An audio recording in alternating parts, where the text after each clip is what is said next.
భద్రాచలంలో శ్రీ సీతారామచంద్ర స్వామి జల విహారం నేత్ర పర్వంగా కొనసాగింది.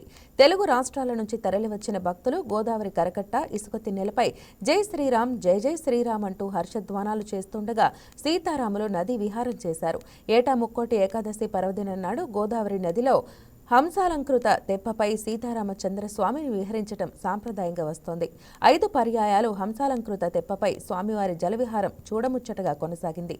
తర్వాత స్వామివారు గోదావరి నుంచి భద్రాద్రి రామాలయానికి బయలుదేరారు.